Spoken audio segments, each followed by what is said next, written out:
everyone, and welcome to the second webinar of our Reshaping Europe to Build a More Sustainable Future series, now focused on climate and energy transition. It's essential that we reform the energy market in Europe to promote energy transition. We need to accelerate the transition to renewable energy and energy efficiency to reduce our reliance on fossil fuels and improve our energy security.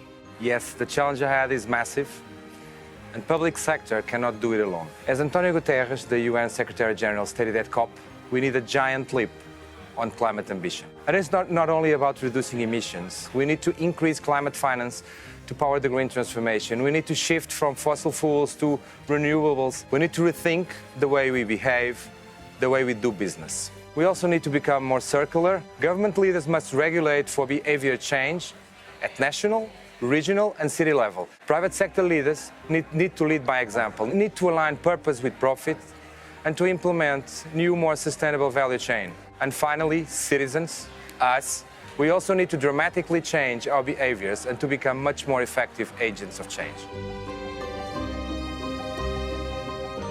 From the moment we published our REPowerEU strategy just after Russia's tanks rolled into Ukraine, we have worked quickly and tirelessly to ensure sufficient fuel reaching Europe from non-Russian suppliers and to make sure we have a cleaner, more self-sufficient energy system for the future. The strategy to remove our dependence on Russian fossil fuels is working. Of course, the fastest and cheapest solution to the energy crisis is to become more energy efficient and make more energy savings.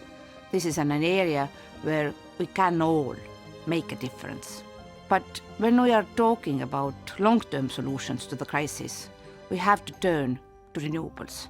In the REPowerEU plan, the Commission proposed to increase the target to 45% renewables in the EU energy mix by 2030. The Russian aggression against Ukraine and the related energy crisis has made our path forward very clear. It means a faster move away from fossil fuels toward a clean energy system.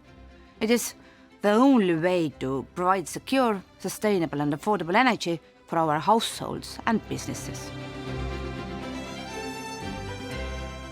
The recently announced Green Deal Industrial Plan aims to contribute to this dual objective by laying down the policy and regulatory framework that will enhance the competitiveness of Europe's net zero industry and support fast transition to climate neutrality. Looking ahead to 2050, it is clear that reducing dependencies in energy supply chains and achieving net zero is just an equitable way, but it will also involve difficult choice.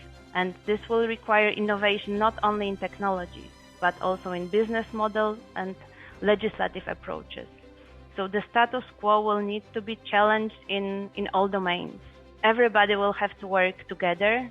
We just need to act now. In order to promote decarbonization, REPowerEU has to accelerate and to create even more ambitious targets, because it is clear that putting together the two major targets of REPowerEU, which are utilizing less energy, utilizing energy in a better way, and to decarbonize energy production are the two keys not only for achieving the decarbonization targets, but also for reducing the reliance on imports.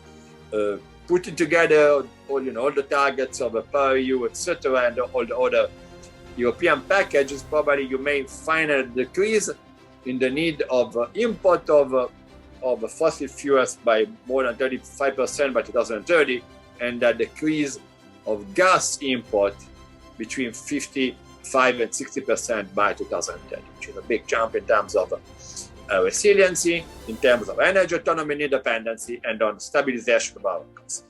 To reach the targets that were set by REPowerEU, we need to see renewable energy electricity reach 69% of total electricity consumption by 2030 and 30% clean energy consumption across the transport sector, which are pretty heavy goals. To reach that 69% renewable electricity target that I mentioned, the EU needs to add about 600 gigawatts of solar power and about 500 gigawatts of operational wind power. And power projects have a very long lead time for development and financing and construction. We are going to need to see about a 25% annual increase in permitted gigawatts for solar and close to a doubling of permitted gigawatts for wind power. And I think that we need a lot of money to make our wishes and goals reality. We are the climate bank of the European Union, and that means that in 2030, 50% of our finance must be climate. And we also have a goal in 2030, we will invest more than 1 trillion euro in green projects. The bank, European Investment Bank, decided that we put 30 billion euros on the table to make this Repower EU a very realistic and very concrete goal that we all together must realize. We are a bank that is project-driven. That means we need projects to invest these 30 billion euros. And I think this is an area potentially where Europe can learn from the US.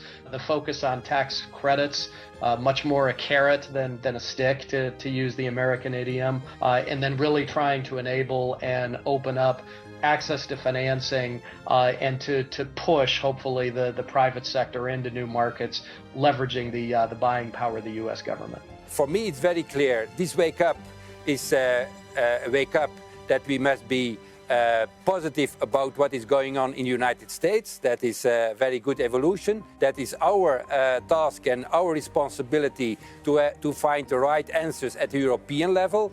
I think that the Green Deal industrial plan is the start of a good answer. We believe that the first proposal of the Commission goes in the right direction. This is a very good step forward. Of course, it may work.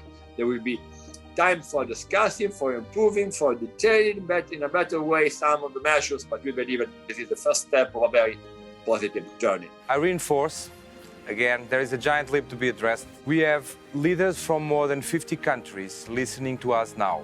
Let's all take action now. Can you imagine the impact we can have?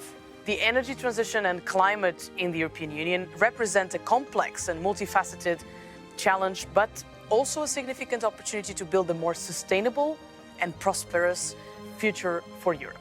Stay tuned and see you on our next episode.